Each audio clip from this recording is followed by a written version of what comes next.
Último día de la Semana de la Santidad, es el viernes y mi hermano quisiera comentarle este último mensaje, que este último pensamiento que espero sea de bendición para a usted y para su familia. La enseñanza del día de hoy es: haz una casa a la que convenga la santidad.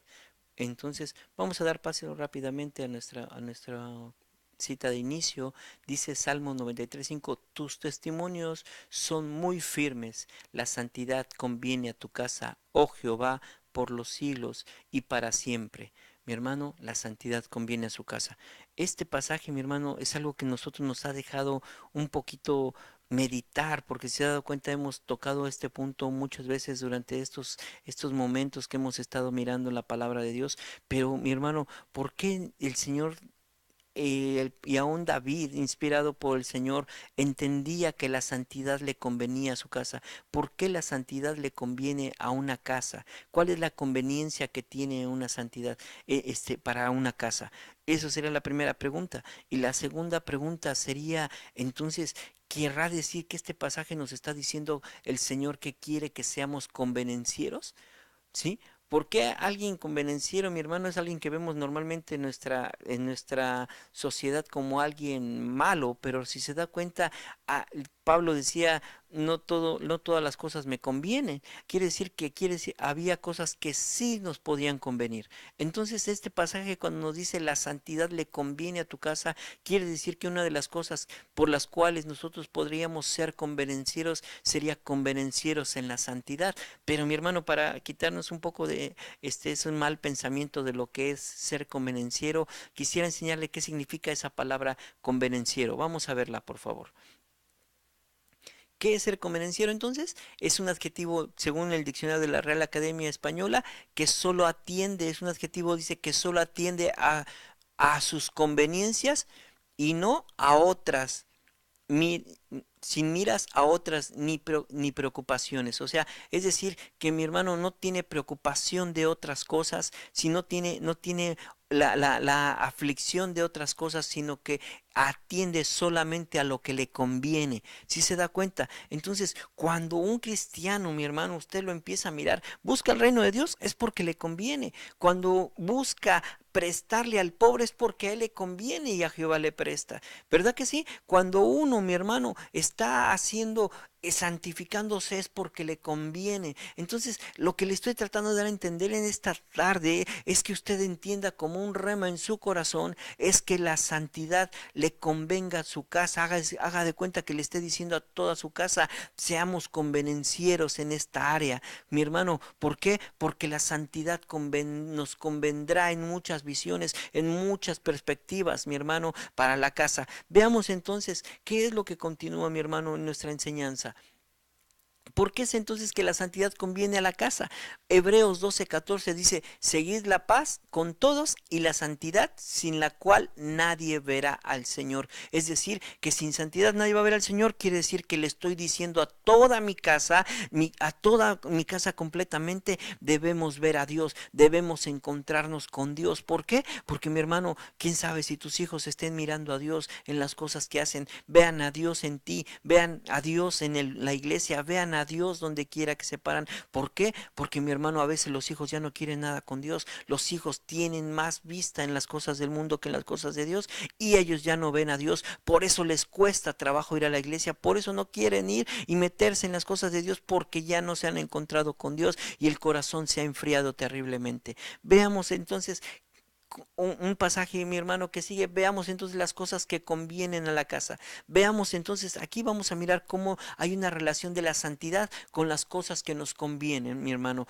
Cuando Dios te dice algo que te conviene, tiene que ver con la santidad de Dios. Amén. Entonces Lucas 2:49 en la versión NBR 2000 dice: entonces les dijo, él les dice: ¿qué hay? ¿Por qué me buscáis? ¿No sabías que en los negocios de mi padre me conviene estar? Vea que a Jesús lo encontraron en la casa de su padre haciendo los negocios. Es decir, mi hermano, en la casa de su padre tenía el lugar santo, el lugar santísimo y el atrio. Es decir, que los negocios del padre estaban dentro de su casa. Es decir, que si tú metes los negocios del padre a tu casa, va a empezar a mirar bendición, se van a empezar a ver las cosas santas dentro de tu casa, vas a empezar a ver cosas maravillosas dentro de tu hogar. Pero entonces esto nos deja una pregunta: ¿cuáles son los negocios del padre para que yo los meta a mi casa? ¿Cuáles son los negocios del padre para que yo empiece a trabajar esos negocios, si es que conviene a mi casa estar en los negocios del padre? Amén. Entonces vea, mi hermano, cuáles son los negocios del padre. Vamos a verlos muy brevemente, mi hermano. Por ejemplo, el padre tiene olivos, mi hermano. El padre tiene olivos y él está mirando qué aceite, cuánto aceite sale del olivo. ¿Por qué te digo que tiene olivos? Porque la escritura nos habla de una parábola donde había un señor, un amo de una casa que tenía olivos, que tenía trigo y tenía un mayordomo que había sido infiel. Y mi hermano, ese mayordomo infiel, él le dijeron: vas a ser destituido. En ese momento ese mayordomo infiel empieza a hacer arreglos para que le vaya mejor cuando ya no tuviera esa economía en la casa. Y entonces él demuestra en ese lugar que tenía aceite y que tenía trigo, y a uno le cobró menos y a otro también. Si se da cuenta, al que tenía 50, debía 100 barriles, le puso 50, y al otro que debía 100 le puso 80. ¿Qué le doy a entender con todo esto? Que en los olivos, mi hermano, nos habla del aceite en el cual nosotros tenemos que negociar. ¿Por qué? Porque el Señor te dijo: en todo tiempo, mi hermano, nunca te falte el aceite perfumado sobre tu cabeza. Es decir, que ese aceite, mi hermano, siempre esté creciendo dentro de tu casa, que, mi hermano, ese aceite de Dios, que esa unción de Dios esté creciendo todos los días, la presencia de Dios. Que la mies, mi hermano, dijo: la mies es mucha y los obreros pocos.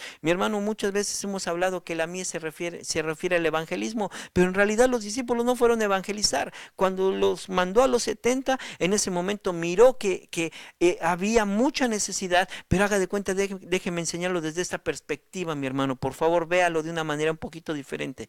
Cuando dijo: la mies es mucha y los obreros pocos, haga de cuenta que le estaba diciendo: la palabra es mucha, pero los obreros que se meten a la palabra son pocos. ¿Por qué? ¿Por qué le estoy diciendo esto? Porque a estos los mandó a liberar, los mandó, mi hermano, a limpiar las casas, a echar fuera demonios, a echar fuera las enfermedades de los hogares. Y mi hermano, por eso les dijo que el Señor le enseñaba, que Él liberaba por la palabra. Entonces no fueron a evangelizar, no fueron, mi hermano, a hacer nuevos miembros, sino que ellos iban a traer liberación por medio de la palabra. Pero los obreros caminamos muchas veces sin palabra. Los obreros no tenemos esa palabra que liberte, esa palabra que haga un cambio en nuestras vidas, mi hermano, y menos a la gente. Entonces, otra cosa que Dios quiere que hagamos crecer es la mies dentro de nuestra boca, el mies dentro de nuestro corazón, la mies que traiga liberación a nuestro hogar, la mies que traiga liberación a nuestros hijos, mi hermano. Hijos que están atados, hijos que están metidos en drogas, hijos que están metidos en aflicción,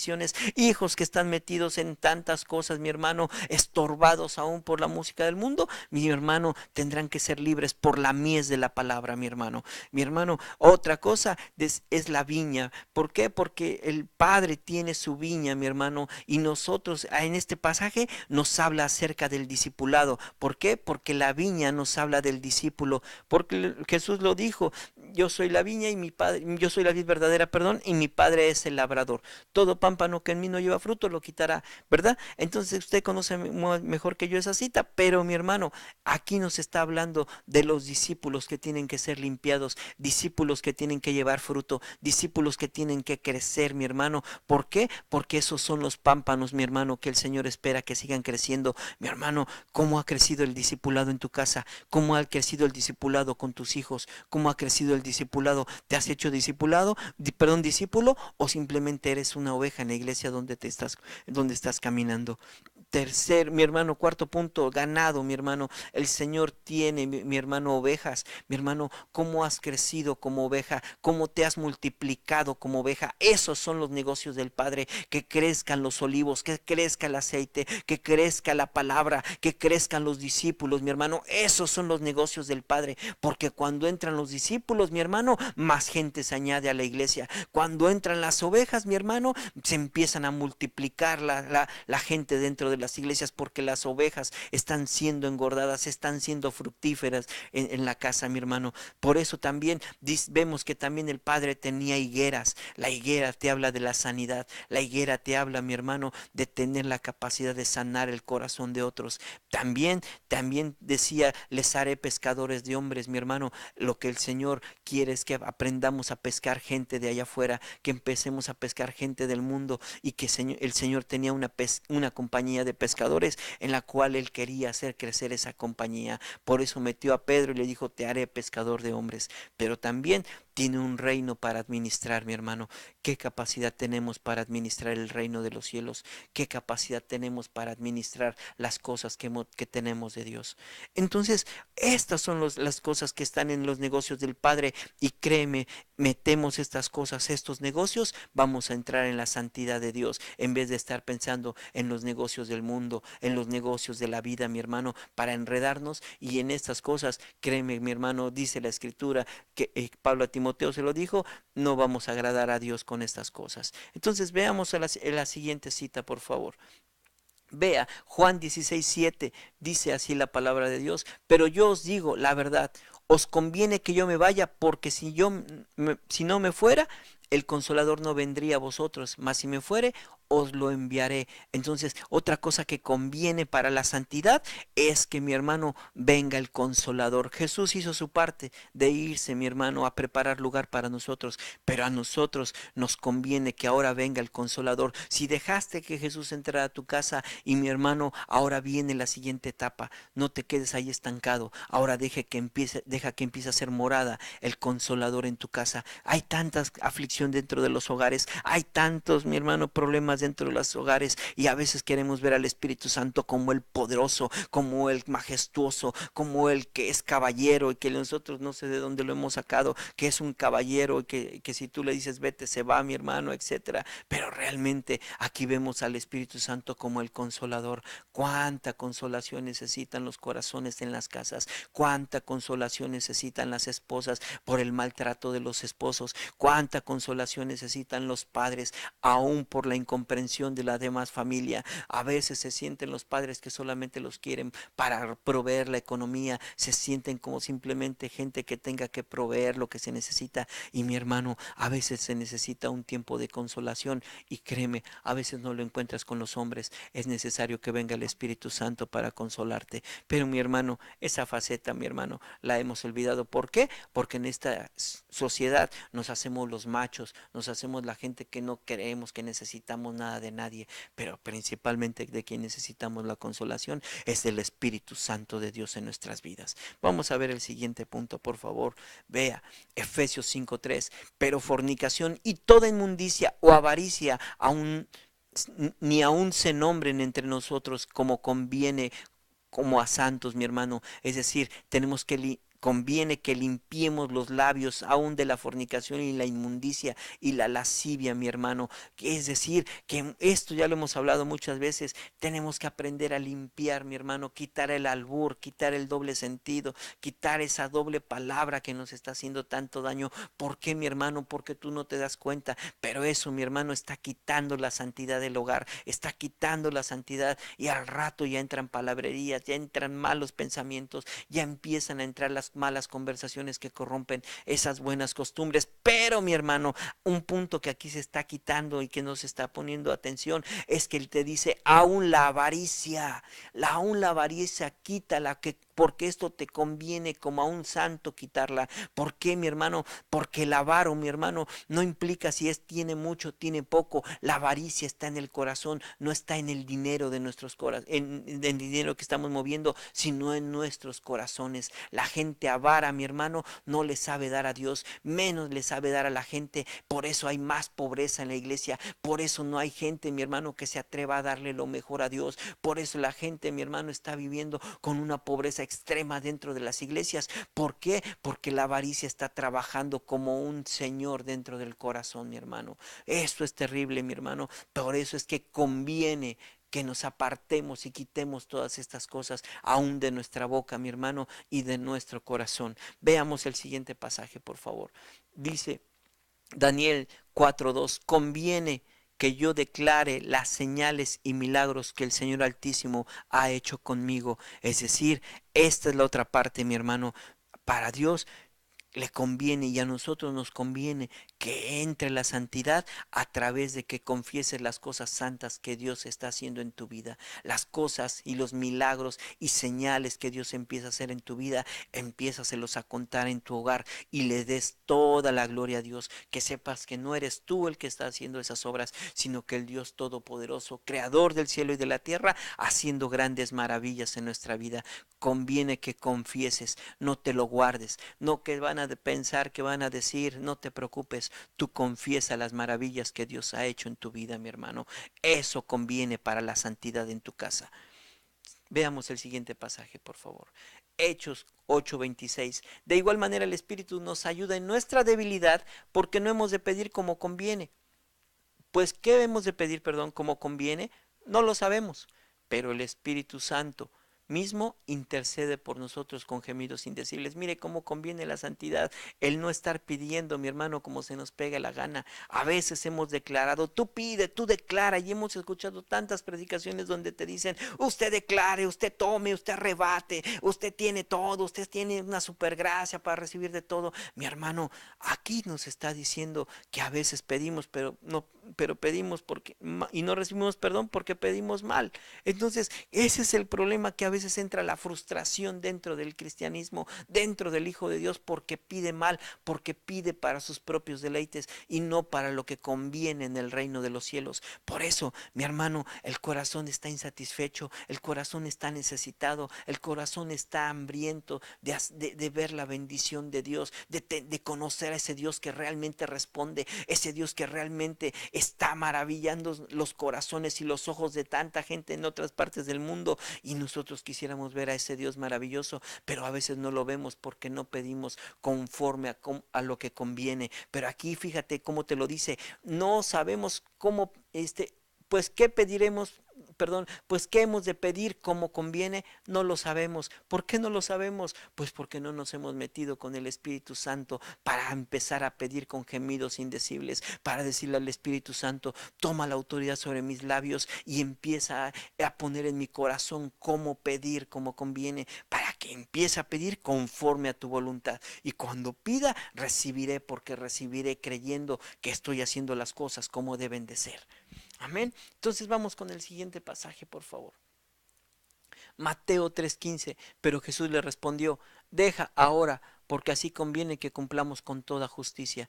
Entonces le dejó, es decir, le dejó que lo bautizara. Entonces, para llegar a la resurrección y ser levantados por el Espíritu de santidad, se debe de cumplir con toda justicia. Nosotros ya lo vimos en las enseñanzas pasadas.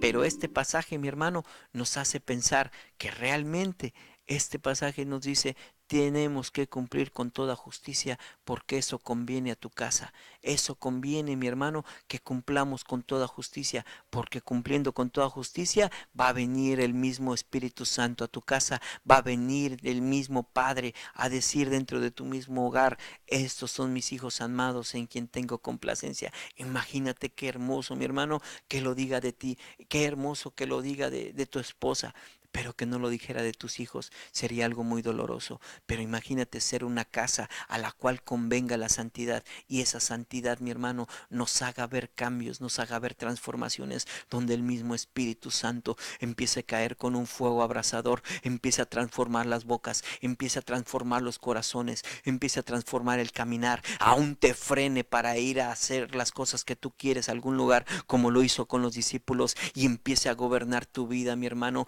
donde todos tengamos las cosas en común, donde la gente ponga la economía a los pies de los apóstoles, mi hermano, y ellos administren las economías, y a nadie le falte nada, mi hermano, y todos tengamos las cosas en común. Qué hermoso sería regresar a esos tiempos del gobierno del Espíritu Santo. Por eso, mi hermano, es tiempo de que invites y te quedes con el reto de que el Espíritu Santo empiece a tomar tu casa, empiece a tomar a tu familia, y ese espíritu de santidad te transforme conforme a la imagen de Jesucristo, para que llegue el tiempo de ver a Dios, para que llegue el tiempo de quitar la frustración en medio de las aflicciones, cuando somos trabajados como hijos. Y mi hermano, empecemos a ver el poder de Dios y la santidad, y veamos un cambio en esta zona donde estamos viviendo. Veamos el cambio en nuestras casas, veamos el cambio en nuestra familia, y el Espíritu Santo de poder llene tu casa, llene tu vida, llene tu familia con grande gloria,